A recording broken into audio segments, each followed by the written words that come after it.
السلام علیکم ورحمۃ اللہ وبرکاتہ۔ بسم اللہ الرحمن الرحیم۔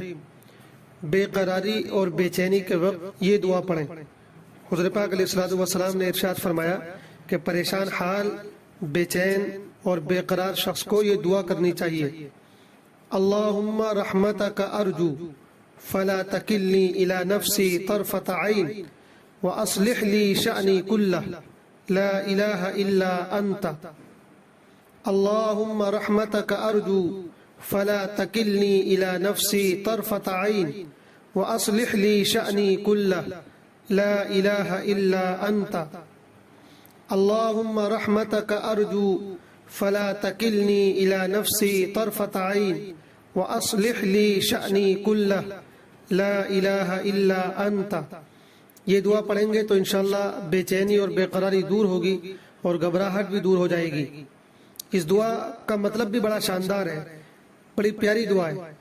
اس کا مطلب یہ ہے: اے اللہ، میں آپ کی رحمت کا ہی امیدوار ہوں۔ اے اللہ، میں بس یہ چاہتا ہوں کہ آپ مجھ پر رحم فرمائیں۔ آپ کے رحم و کرم کے علاوہ مجھے کسی اور کے رحم و کرم کی ضرورت نہیں ہے۔ تو اے اللہ، میں بس آپ ہی کے رحم و کرم کا امیدوار ہوں۔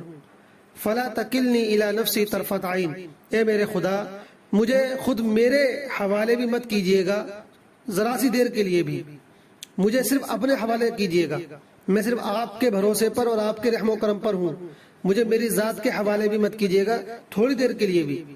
وَأَصْلِحْ لِي شَأْنِي كُلَّهُ، اور اے اللہ، میرے تمام کاموں کو درست کر دیجئے، میرے تمام حالات کو درست کر دیجئے، میرے تمام معاملات کو درست کر دیجئے۔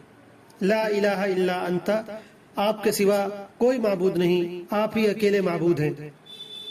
تو اس میں خاص طور سے یہ جو جملہ ہے وَأَصْلِحْ لِي شَأْنِي كُلَّهُ، کہ اللہ میرے تمام حالات کو، تمام معاملات کو درست کر دیجئے، تو اس میں انسان کی تمام پریشانیاں، تمام حالات، تمام معاملات آ گئے۔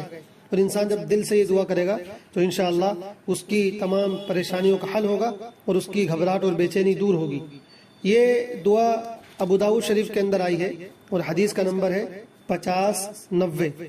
اللہ تعالی ہم سب کو یہ دعا پڑھنے کی توفیق عطا فرمائے۔ والسلام علیکم ورحمۃ اللہ وبرکاتہ۔